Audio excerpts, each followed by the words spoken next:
네, 안녕하세요. 오늘도 이지 선생님입니다. 오늘도 역시나 세상에서 가장 쉽고 재미있는 영어 수업을 진행해 보도록 하겠습니다. 자, 여러분 이번 시간에는요, 여러분이랑 같이 우리가 평소에 많이 쓰는 영어 단어, 한국말 할 때도 많이 쓰는 영어 단어에 대해서 좀 배워보려고 하고요.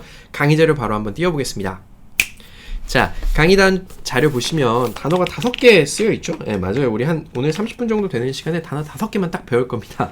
책으로 보면, 자, 255페이지를 열어두시면 될 것 같고요. 여기에서 오늘 배울 단어가 credit, pound, skin, wine, environment를 배워볼 거고요. 여기 책에 있는 내용들이 지금 제가 강의 자료에 다 써놨기 때문에 우선 여러분 편하게 보실 때는 책이랑 같이 안 보셔도 괜찮을 것 같아요. 자, 오늘 이 5개 단어 배우면서, 맞아요, 이 수업에서 우리가 그랬던 것처럼 좀 상식과 관련된 것들, 또 이 단어들이 어떻게 쓰이는지, 또 어떻게 쓰시면 되는지를 좀 알려드릴 거고요. 이 credit에서 우리가 한 번도 아마 대부분 다 생각 안 해보셨을 거예요. 이 신용화폐제도, 그리고 예전에 뭐 금과 관련된 이런 이야기들도 좀 나눌 거고요. 네 번째 단어 와인에서는요, 제가 와인 고르는 법 좀 간략하게 좀 소개 드리도록 하겠습니다. 다음 단어 볼게요. 자, 우선 공부부터 좀 해볼까요? 자, 첫 번째 단어 credit이에요. credit. 신용이고요. 저랑 같이 한번 따라해 볼까요?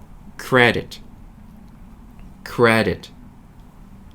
자, 신용 가장 많이 들어가는 거 신용카드죠. 네, 우리가 예전에는 현금 카드, 직불 카드 이런 거 있었죠. 지금도 뭐 물론 있지만 그거는 내 통장에 돈이 있어야지만 쓸 수 있는 카드죠. 근데 신용카드, 그러니까 이 사람의 신용을 기반으로 이 친구가 보니까 돈 잘 쓰는데 카드값 한 번도 안 밀리고 계속 갚아. 그래서 우리가 이 신용 불량자 있잖아요. 크레딧 없는 사람들 신용카드 못 만든대요. 저는 그런 거 잘 몰랐었는데 그 이상민 씨, 빚 많았었던 연예인 있잖아요. 그분이 예전에 TV에서 신용카드 만들러 한번 갔던 적이 있었던 것 같아요. 근데 결국 거절당했는데, 신용이 안 좋은 사람은 신용카드를 못 만드는 겁니다. 그러니까 대부분의 사람들이 쓰고 있는 신용카드는, 그렇죠, 이 개인에 대한 믿음이 전제가 되어 있는 거죠. 자, 이 믿음에 대해서 조금 이따가 설명을 드리고요. 신용카드 영어로 credit card 라고 하고, 그 밑에 보면 credit rating 이라는 거에서 제가 신용 등급이라는 걸 써놨습니다. 이 rate 하면 어떤 걸 평가하다 내지는 비율이에요. 비율이라고 하면 뭐 물과 소금의 비율 내지는 뭐 교환 비율과 같이 쓸 때 rate 라고 하기도 하고, 우리 이자 비율, 이자는요 interest rate 이라고도 해요. interest 이자고 이자율. 얼마 전에 한국은행에서 이자율을 0.5% 내렸죠. 그리고 미국에서는 얼마 전에 3월 달에만 이자를 2번 내려서 지금 미국은 제로 금리가 돼 있습니다. 금리가 빵이에요. 네. 그렇게 해서 이자율 쓸 때도 이 rate 쓰고요. 여러분께 좀 상식선에서 좀 알려드리면 무디스, S&P, 피치라는 게 있습니다. 이 세 가지의 공통점이 뭘까요? 들어본 거 있으세요? 네. 이거는요, 전 세계에서 가장 유명한 세 개의 신용평가 회사예요. 그러니까 이 사람들이, 이 기업들이 국가에 대한 신용, 또 기업에 대한 신용도를 평가합니다. 아까 신용불량자 말씀드렸죠? 그것처럼 이 기업 좀 있으면 망할 것 같아. 그럼 신용도를 낮춥니다. 이 국가가 좀 있으면 망할 것 같아. 예를 들면 지금 뭐 망할 것 같은 국가 뭐 있어? 베네수엘라? 이런 국가 같은 경우는 신용도를 굉장히 낮춥니다. 국가에서 돈이 필요할 때는 어떡하죠? 돈 빌려주세요 하고 전 세계에다가 돈을 빌려달라고 해요. 내지는 국채라는 걸 발행해서 나 국채 줄 테니까 돈 넣어. 대신 이자 줄게. 신용도가 낮은 베네수엘라 같은 경우는 아마 국가에서 저 빚 좀 지겠습니다, 돈 좀 빌려주세요 하면 아마 이자율이 뭐 10% 넘어갈 거예요. 왜냐하면 파산할 수도 있기 때문에요. 네, 그래서 이렇게 나라들도 다 레이팅을 해놨는데 지금 가장 상위에 레이팅 되어 있는 나라가 한 10개국 정도 됩니다. 네, 미국, 캐나다 포함해서 저기 서유럽에 있는 서유럽, 북유럽에 있는 뭐 독일, 노르웨이, 스위스와 같은 누가 봐도 선진국이고, 아시아 국가에서는 싱가포르 하나가 거기 돼 있어요. 그리고 그 밑에 그룹에 한국이 있습니다. 네, 그 밑에 그룹에 아시아에서는 한국이랑 홍콩 2개 국가만 포함이 되어 있어요. 우리가 알기로는 저기 일본 좀 경제 선진국이라고 알려져 있는데, 아무래도 일본 빚이 엄청 많죠. 빚도 엄청 많고 국가에서 돈도 계속해서 너무 많이 찍어내고 있기 때문에 우리보다 한 등급 아래에 있어요. 일본이랑 중국이요. 예, 저도 보고 기분이 내심 좀 좋았었는데, 그런 걸 평가하는 곳들이 무디스, S&P, 피치다. 그리고 참고라고 써놓고 제가 cash only 내지는 no cash 라는 말 써놨는데, cash only 하면 cash, 현금, only, 오직. 그러니까 여러분들 해외여행 가셨을 때 cash only라고 써 있는데 보시면 신용카드 못 쓰는 거야. 현금으로만 결제 가능하다는 이야기고 그 옆에 있는 no cash는요. 현금을 쓰면 안 되는 것. 이런 데가 어디 있어요? 현금 쓰면 좋죠. 하지만 그런 데들이 많이 생기고 있습니다. 대표적으로 우리나라에서 스타벅스예요. 스타벅스 가면요.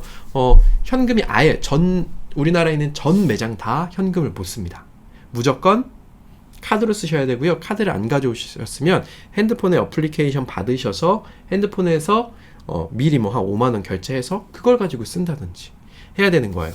그렇게 되면 이제 종업원들이 뭐 어떻게 할 관리도 할 수 있는 위험성도 없고 또 뭔가 투명해지고 또 그런 것 같아서 아예 현금 없애는 것들도 많이 생기고 있습니다. 네, 하나 팁을 좀 더 드리자면요. 여러분 여행 가시면 보통 동남아를 우리 여행 많이 가죠. 저 같은 경우는 개인적으로 동남아 여행 갈 때 돈을 많이 바꿔가지는 않아요. 보통 10만원? 뭐 한 10만원 정도? 그리고 달러로 한 10만원에서 20만원, 100불에서 200불 정도 또 따로 가지고 갑니다. 혹시 현금 쓸 일이 필요하면 현지에서 바꾸거든요. 근데 대부분 호텔 안에서 생활하면서 호텔 식당을 가셨다든지 호텔에 결제하셔야 될 때는 저는 신용카드 쓰는 편이에요. 근데 밖에 나가서 외부에 있는 가게들 갈 때는 사실 신용카드 잘 안 씁니다. 네, 요거 막 복사돼가지고 그 범죄에 이용됐던 사례들도 좀 있어요. 그래서 가급적 밖에서는 현금, 그리고 호텔 체인 큰데 안에서는 신용카드 쓰시면 좋을 것 같고요. 제가 아까 말씀드렸던 거 이 크레딧 신용에 대해서 좀 말씀을 드리려고 합니다. 한 5분 정도 말씀드릴 건데요. 영어 공부하실 분들은 좀 뒤로 건너뛰시면 되겠어요. 이 신용을 어디서부터 말씀드려야 될지 모르겠는데 일단 우리가 여러분 화폐라는 게 있잖아요. 처음에 화폐가 왜 생겼을까요? 맞아요. 물물 교환해야 돼요. 쌀이랑 또 저쪽에서 잡은 물고기랑 교환해야 되는데 두 개 막 왔다 갔다 들고 다니기 힘들잖아요. 그죠? 경제가 복잡해지면서 어떤 가치를 저장할 수 있는 수단을 만들어서 바꿨죠. 그래서 처음에는 금화, 은화 같은 것들을 썼습니다. 실제로 이 화폐 자체가 돈이 되는 거예요. 금으로 만들었으니까 얼마나 비싸겠어요. 근데 시간이 지나면서 우리가 이제 종이를 가지고 거래를 하기 시작했죠. 네, 최근에 들어서. 네, 근데요, 이게 1971년도에 중대한 사건이 벌어지고 그 다음에 화폐 제도가 크게 한번 바뀐 걸 우리가 지금 50년 동안 쓰고 있어요. 자, 알려드릴게요. 1971년도 전까지는요, 이 화폐, 여기 예를 들면 달러가 있습니다. 1달러짜리가 있어요. 그럼 이 1달러를 가지고 은행이나 나라에 가면 이걸 1달러에 해당하는 만큼 금으로 바꿔줬습니다. 예, 화폐가 진정한 금이랑 교환할 수 있는 가치를 가지고 있었어요. 예, 그 말인즉슨 여러분 쉽게 생각하시면 이 화폐 자체가 금에 대한 지금 뭐 우리가 여러분 금을 뭐 금고에 맡기면 보증서를 주나요? 주겠죠? 예, 그런 보증서라고 생각하시면 돼요. 100달러짜리가 있으면 이 100달러에 해당하는 금을 국가에서 보유하고 있을 거라는 믿음이 있었습니다. 근데 그 시기쯤에 그 베트남 전쟁도 터지고 또 현재도 미국이 무역 적자가 엄청나지만 만성 무역 적자에 시달리게 됩니다. 그래서 유럽에 있던 국가들이요, 야 너네 진짜 힘도 세고 경제도 좋은 거 알겠는데 일단 좀 불안하니까 야 이 달러 줄게, 금 줘, 이렇게 된 거예요. 처음에 금을 좀 주다 보니까 이거 안 되겠어요. 너무 금을 한꺼번에 달라고 요청을 하니까 국가에서 1971년도에 뭐 닉슨 대통령이었나요? 누가 선언을 합니다. 대통령이 오늘부터 여러분 금 못 드립니다. 네, 금 못 드리고요. 그동안에 약속했던 거 다 폐기하겠습니다. 앞으로는요, 금을 안 주는 화폐를 만들어서 여러분이랑 유통을 할 거예요 라는 사건이 1971년도에 터졌어요. 그래서 사실 그 전까지는요, 신용이라는 게 필요가 없었어요. 화폐에서. 왜냐하면 화폐를 가지고 가면 금을 교환해 줬기 때문이에요. 근데 1971년도 이후부터는요, 신용, 믿음이라는 게 중요해진 사회가 됐어요. 국가에서요, 돈을 막 찍어냅니다. 여러분 이 돈이 뭔가요? 바꾸면 금으로 바꿀 수 있나요? 아무것도 아니에요. 그냥 중앙은행, 한국은행, 그리고 미국에 있는 중앙은행, 뭐 연방준비제도 이런 데를 믿고 그냥 우리가 지금까지 계속 써왔던 거예요. 이거 1,000원짜리가 언제까지나 1,000원으로서 가치를 해서 물 한 병 오늘도 1,000원 주고 살 수 있고 내일도 1,000원 주고 살 수 있을 거라는 믿음에 기반한 겁니다. 믿음? 바로 크레딧이에요. 근데요, 어떤 사태들이 벌어지냐면 뭐 한동안 상관이 없었습니다. 근데 2008년도에 우리가 금융위기를 겪었죠. 미국에서 그 집을 사람들이 엄청 많이 샀었어요. 대출해가지고. 근데 그 대출 부실이 터지면서 우우우 해서 엄청나게 큰 기업들이 무너졌습니다. 처음에 베어 스턴스라고 하는 그 투자회사가 무너졌고 그 다음에는 리먼 브라더스라고 엄청 큰 회사요.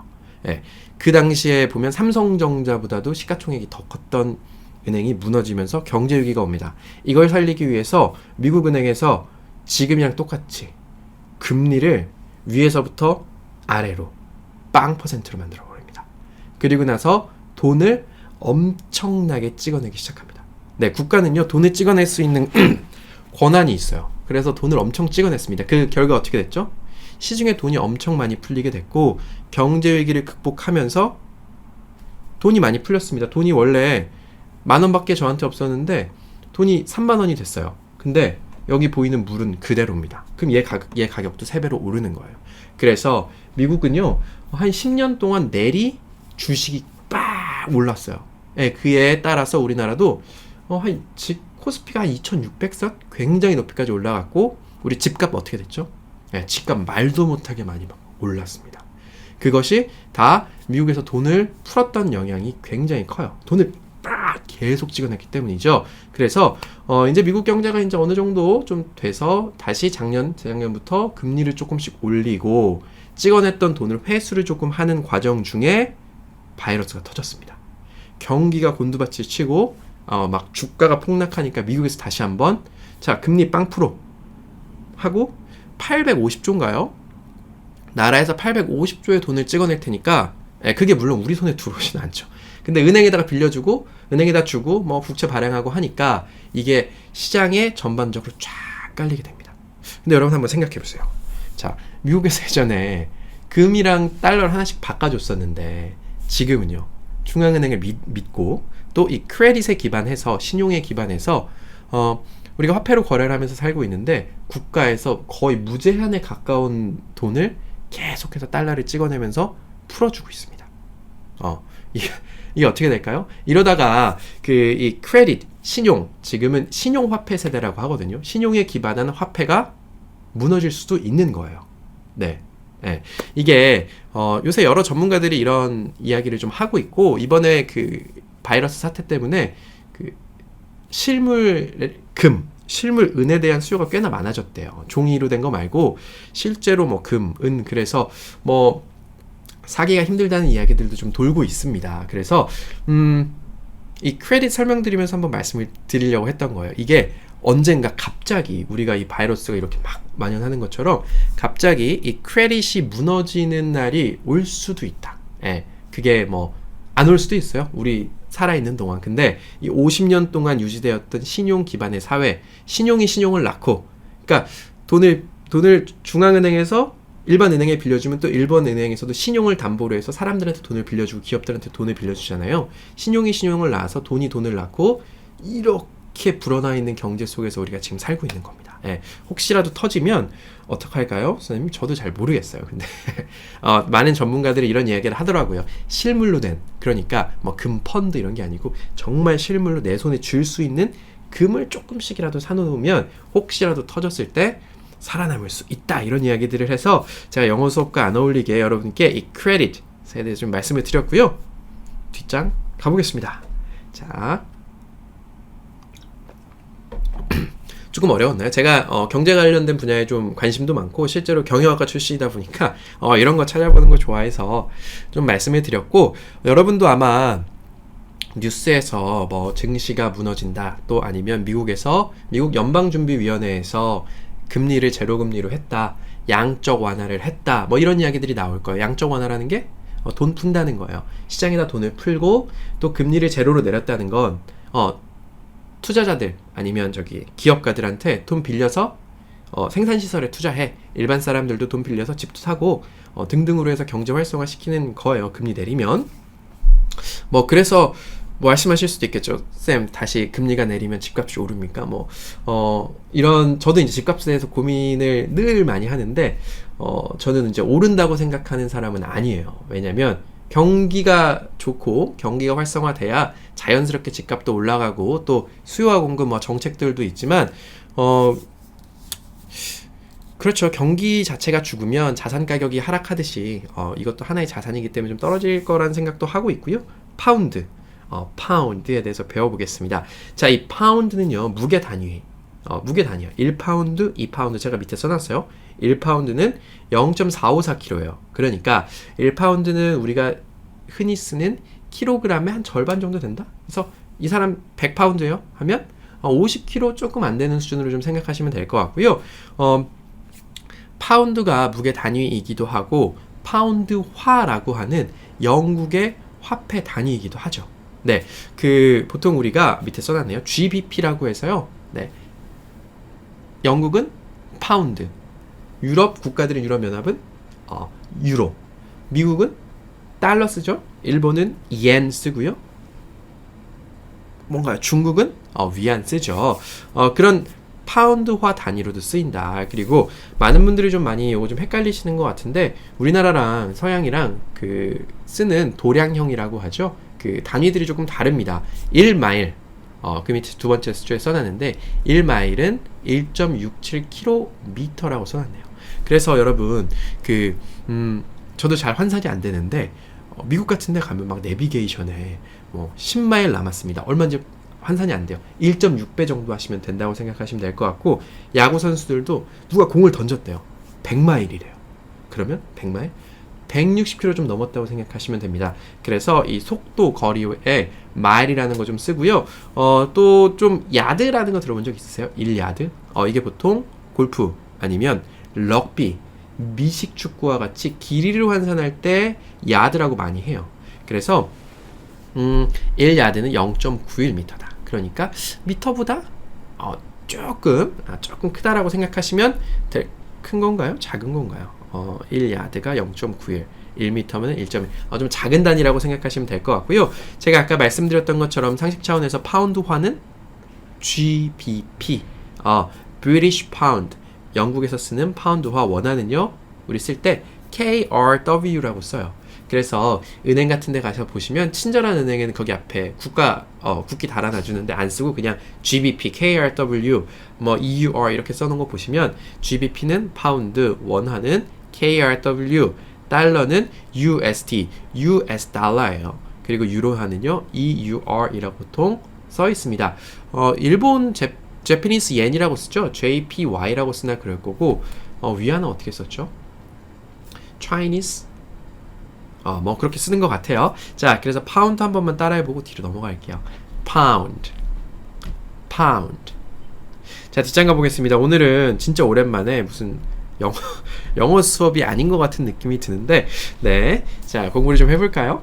자, 세 번째 단어는요, skin이에요. skin. 여러분, 제가 이 S 뒤에 오는 몇 가지 자음들에 대해서 된소리가 나는다 라고 말씀드린 적이 있죠. 네, 그 중에 하나가 이건데 우리가 보통 얼굴에 바르는 거 스킨이라고 하잖아요. 근데 그거 발음하실 때 스킨이 아니고 스킨 이렇게 발음해 주셔서 더 정확합니다. 한번 따라해 볼까요? 스킨.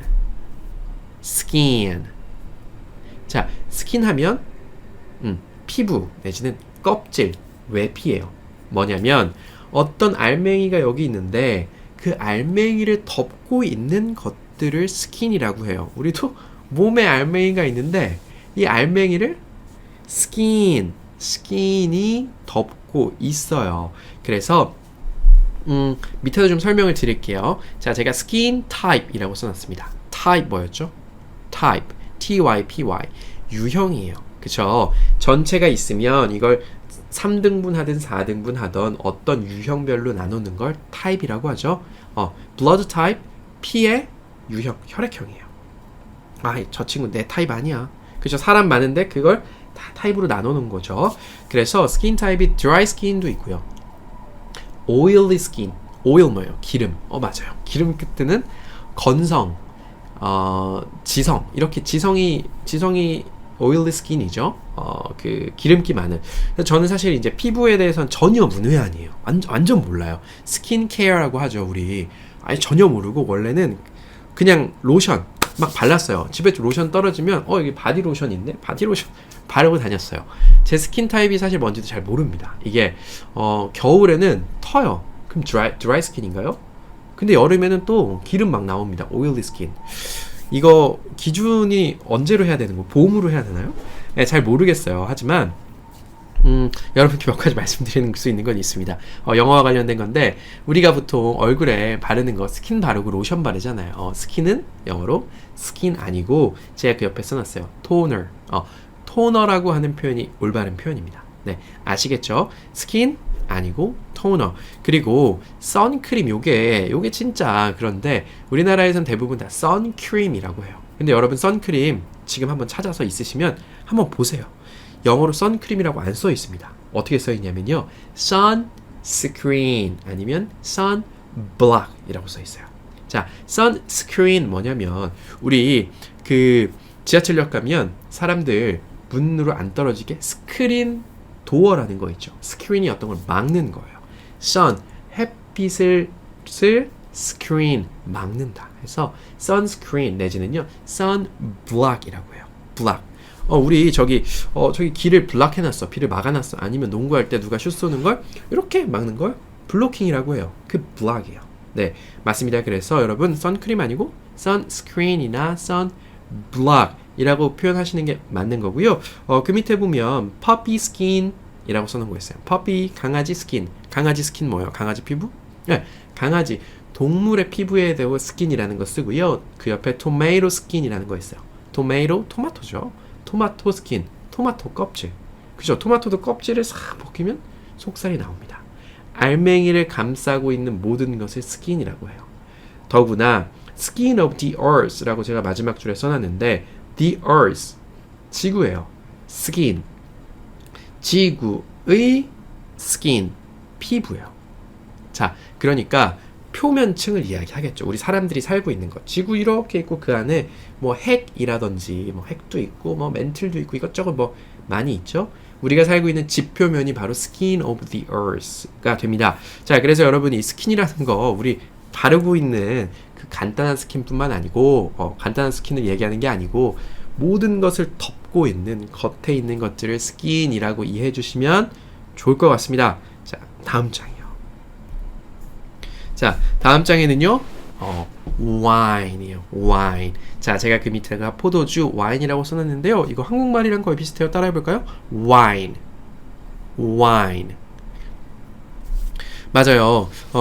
이 와인이라는 게 포도로 만든 거죠. 근데 우리나라는 그 식사할 때, 보통 반주라고 하죠. 식사하시면서 술 드시는 분들이 계신데 포도주 같은 거 잘 안 먹는 문화인데 외국에서 서양에서 양식을 먹을 땐 특히 뭐 점심이든 저녁이든 상관없이 대부분의 요리들이 포도주랑 굉장히 잘 어울리게 되어 있고 포도주 먹는 걸 좀 굉장히 권장하죠. 자, 포도주로 일단 표현할 때 이런 표현들이 좀 있어요. A bottle of wine 내지는 a glass of wine 이라는 표현이 있어요. bottle 뭐요? B-O-T-T-L-E 바틀 bottle 한 병을 말합니다. 한 병의 wine, a bottle of wine 내지는요, a glass of wine, 한 잔의 wine.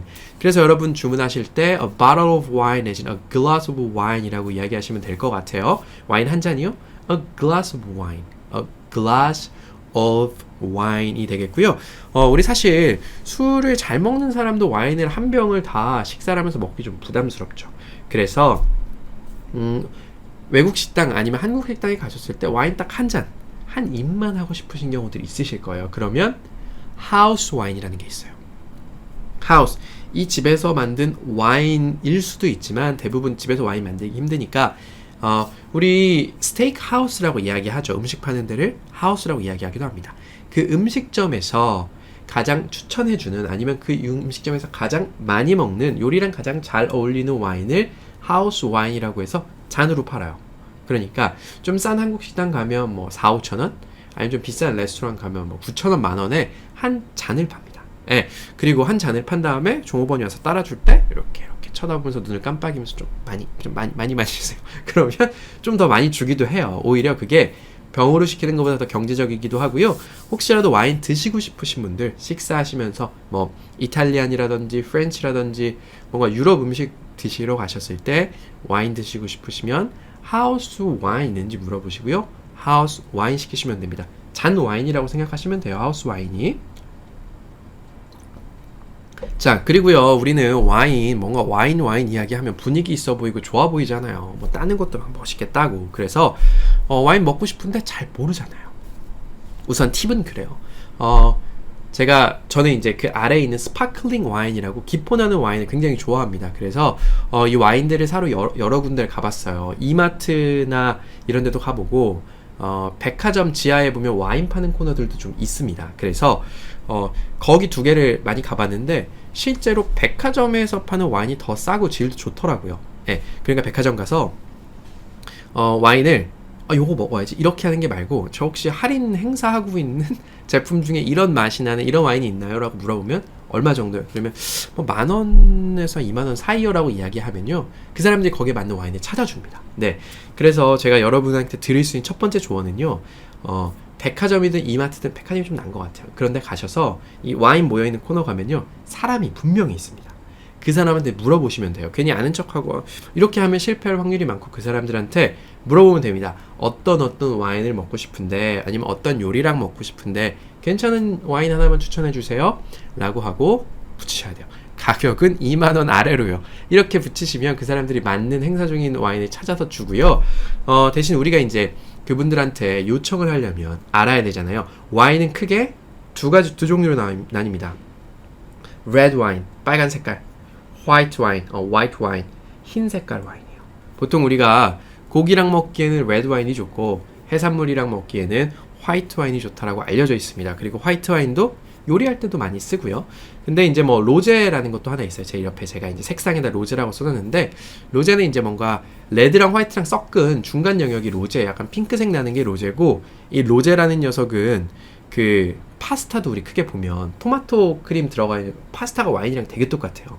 그 빨간 색깔 나는, 레드 색깔 나는 토마토 소스 기반의 파스타가 있고, 흰 색깔, 그죠? 크림 파스타라고 우리가 보통 하는 흰 색깔이 있고요. 그 중간 영역, 크림이랑 토마토 소스 섞은 색깔 나는, 실제로 섞어요. 로제라는 게 있습니다. 와인도 마찬가지예요. 로제 뺄게요. 로제 저리 가, 잘 안 먹으니까. 레드랑 화이트가 있는데요. 한번 둘 다 드셔보시고 본인의 취향을 찾으시면 되는데, 제 생각에 레드가 한 80% 정도를 차지하고 있어요. 그래서 색상은 고민하실 필요가 없다. 그냥 레드 드시면 됩니다. 그리고 여러분들이 고민하실 거는 맛이에요. 맛은 크게 드라이한 거랑 스윗한 게 있어요. 스윗은 여러분 잘 아시죠? 스윗? 달콤한 거예요. 스윗, 달콤한. 술을 마시는데 달콤한 맛이 납니다. 네, 그리고 드라이 같은 경우는요, 딱 먹으면 입이 떨떠름해지는 쓴맛이 나요. 그게 드라이, 그 스윗이랑 완전 반대 영역인 거죠. 물론 이제 중간에 있는 맛들도 있습니다. 저희 어머니 예전에 보니까 스윗한 거를 조금 더 좋아하셨던 것 같아요. 저희 어머니도 거의 술을 거의 못 하셔가지고 뭐 한 요만큼 드시나 뭐 그래요. 근데 스윗한 거를 좀 더 맛있다라고 이야기를 하셨던 것 같은데, 제 개인적으로는 스윗한 거는 금세 질려 잘 못 먹어요. 근데 드라이한 거는 좀 먹기가 좀 수월해서 나는 술에 전혀 관심이 없고 와인도 뭐 1년에 한 번 정도 먹어볼까 말까 한다 싶으신 분은 스윗한 거 드시면 돼요. 근데 나는 가끔 한 달에 한 번 정도라도 와인을 한 병 좀 먹어봤으면 좋겠어 하시는 분은 스윗 한번 드셔보시고 그 다음에 드라이 드셔보세요. 그래서 여러분들이 점원한테 딱 말씀하실 건 이거예요. 와인 한 병 추천해주세요. 얼마 이하로요? 맛은요? 드라이 아니면 스윗, 딱 두 개. 그러니까 여러분 가격 말씀하시고 드라이인지 스윗인지 본인의 취향만 말씀하시면 와인 고르는 게 하나도 안 어렵습니다. 그 사람들이 추천해준 거 가격 물어보고 찍고 와서 드시면 돼요. 예. 물론 좀 팁을 드리자면 엄청 싼 와인은요, 물뚜껑 어디 갔어? 예. 이런 뚜껑으로 닫혀 있습니다. 이건 엄청 싼 거예요. 10,000원, 5,000원짜리, 6,000원짜리 와인. 근데 코르크마개로 막혀 있는 게 그나마 이제 와인다운 와인으로 시작을 하는데, 코르크마개 따는 게 좀 어렵잖아요. 그거 이제 유튜브 찾아보면 잘 나와 있어요. 그리고 제가 그 밑에다가 스파클링 와인이라고 써놨습니다. 이게 제가 가장 즐겨 먹는 와인인데, 그 여러분 샴페인 아시죠? 샴페인 막 우승했을 때 막 흔들어가지고 빵 따면 쫙 하늘 올라가는 거. 그 샴페인이 이 스파클링 와인의 일종이에요.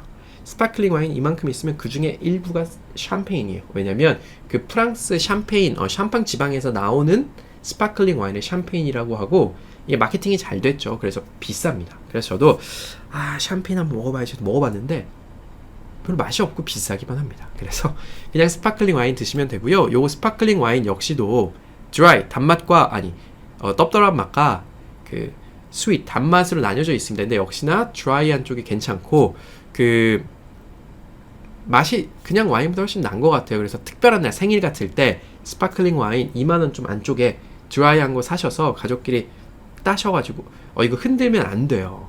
흔들지 말고 조심조심 따야 됩니다. 하면 병뚜껑 팍 쏟으니까 위에 뭐 없으실 때 이것도 유튜브에 잘 나와 있을 거예요. 조심히 따셔서 드시면 제가 저희 부모님 한번 들어봤는데 아주 잘 드시더라고요. 그래서 스파클링 와인이 정말 좋지 않을까 라고 영어 수업 안 하고 자꾸 이런 얘기를 하고 있고 뒷장으로 가서 마지막 단어 좀 알아보겠습니다. 네, 마지막 단어는 뭐 보통 그렇듯이 끼워 팔기예요. 쉬운 단어 4개 알려드리고 좀 어려운 단어 좀 가지고 왔습니다. 환경이라고 하는 단어고요. environment라고 합니다. environment. environment 6글자나 되네요. 한번 따라해볼까요? environment. 네, environment 하시고요. 이거는 제가 나중에 우리 좀 더 발전되면 어차피 다 알려드릴 거예요. 다만 그냥 좀 개념만 알아두시면 될 것 같고요. 우리 환경이라고 얘기할 때 환경 크게 2가지 있는 것 같아요. 저 지금 보시면 업무 환경. 네, 이게 업무 환경이 여러분 카메라에 나오는 데는 굉장히 좀 쾌적하고 깨끗하게 나오죠. 네, 그 이외에 카메라에 안 나오는 데는요. 엉망진창입니다. 그런 환경이 있고요. 아니면 우리를 감싸고 있는 자연 환경 같은 거 이야기할 때도 environment라고 이야기하기도 합니다. 그래서 밑에 environment friendly라는 단어 있어요. friendly 뭘까요? friendly가 친구니까 friendly 하면 친절한이에요. 친절한. 네. 그래서 아마 우리 친절한 대학은 friendly 대학 university 이렇게 붙이면 영어 이름이 맞지 않을까 하는 생각이 들고요. environment friendly라는 게 실제로 자주 쓰여요 요새. 왜냐면 자연환경 파괴 안 하는 그런 기술, 자연환경 파괴 안 하는 그런 제품, 자연환경 파괴 안 하는 그런 방식을 이야기할 때 environment friendly라고 하고요. 우리 환경 문제에 대해서 이야기할 때도 environment problem이라고 이야기하시면 돼요. problem, 문제. 문제잖아요. 그래서 환경 문제다 라고 할 수 있고요. 그 working environment 제가 아까 이야기했네요. 여러분 이렇게 그냥 일하는 환경, 근무 여건이 별로 안 좋아. working environment 이렇게 얘기하시면 될 것 같고요. 마지막에 the political environment 하면 정치적인 환경. 그러니까 저는 정치적인 환경도 이제 그 발전하는데 시간이 걸리잖아요. 우리나라 정치적인 환경이 그렇게 좋지 않다는 생각은 합니다. 물론 저기 미국 봐도 그 친구들도 많이 싸워요. 유치하게. 독일, 영국 많이 싸웁니다. 근데 우리나라만큼 유치하지는 않는 것 같아요. 제가 요새 외신들 뉴스 보는 거 되게 자주 보거든요. 근데 우리나라는 아직까지는 조금 이 정치적인 환경 자체가 제대로 형성이 안 된 것 같아요. 왜냐면 사실 민주주의를 시작한 지 저기 유럽 국가 같은 경우 200년이 넘었잖아요. 그러니까 그 토대 위에서 서로 견제하고 싸우고 뭐 화합하고 하면서 시간이 오래 흐른 거고, 우리나라는 좀 단기간에 발전을 했죠. 산업 역시도 그렇고 이 정치적인 여건, 사회적인 여건도 단기간에 발전해서 좀 시간이 지나면서 점점 좋아질 거라는 생각이 듭니다. 네. 오늘은 여기까지만 좀 할 거고요. 뒤작 넘어가기 전에 여러분께 좀 말씀드릴 게 있는데, 이게 제가 여기 255페이지 여러분 보시면요 70강이라고 써 있습니다. 근데 요 전에 강의가 67강이에요. 그러니까 68강, 69강이 없어졌습니다. 네, 제가 요거 썼어요. 요거 다 원고 써가지고 출판사 줬거든요. 근데 출판사에서 누락시켰어요. 그래가지고 제목은 70강이라고 되어 있지만 실제로는 여러분께 드리는 68번째 수업이 될 것 같고요. 나머지 2강에 대해서는 당연히 여러분께 제가 강의를 드릴 거예요. 다만 이 책에는 못 실릴 것 같아요. 이거 다음번에 개정할 때 제가 이거 좀 넣어달라고 물어봤더니 책이 이제 더 두꺼워지고 또 뭐 이것저것 뭐 할 게 많다더라고요. 그래서 그건 어렵고 이 70번째 강의를 제목을 68번째로 바꾼답니다. 네, 그래서 이게 3권이 나온다면 나오겠죠? 나오면 그때 강의한 자료들이 실릴 것 같고요.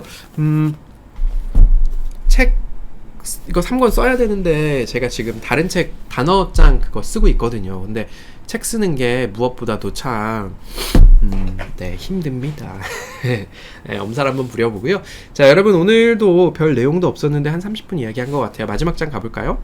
자, 오늘 여러분 간단히 복습하고 마칠게요. 자, 여러분 제가 크레딧 시에 대해서 이야기하면서 credit card cash only 내지는 no cash에 대해서 배웠고, 그 신용화폐에 대해서 제가 좀 여러분께 말씀을 드렸어요. 네, 신용화폐 어떻게 들으셨는지 모르겠지만 그냥 세상이 갑자기 바뀌는 것 같더라고요. 이번에 저기 미국에서 그 코로나 이후에 대처하면서 막 금융시장 무너지고 막 패닉에 빠지고 막 이러는 거 보니까 이게 가능성이 있겠다. 왜냐면 그 우리가 경제 위기가 오면 국가에서 쓸 수 있는 정책이 크게 두 가지가 있거든요. 금리를 내리는 것 내지는 통화 정책이라고 해서 이번처럼 돈을 찍어내는 건데, 이 두 가지 정책이 이미 끝까지 와버린 거예요. 앞으로 경제가 한번 더 휘청이게 되면 국가에서 쓸 수 있는 방법이 없어요. 네, 더 이상 내릴 금리도 없고 더 돈을 풀어도, 그렇지, 약을 맨날 맞다 보면 약에 익숙해지잖아요.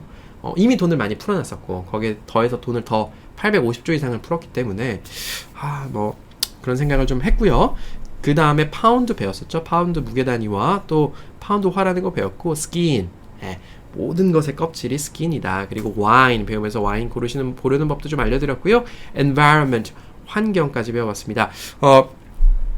여러분 이번 시간은 좀 공부 안 하신 것 같죠? 내일 좀 더 공부하실 수 있는, 빡세게 공부하실 수 있는 거 좀 올려드리도록 하겠습니다. 전 여기까지 할 거고, 여러분 오늘도 감사합니다.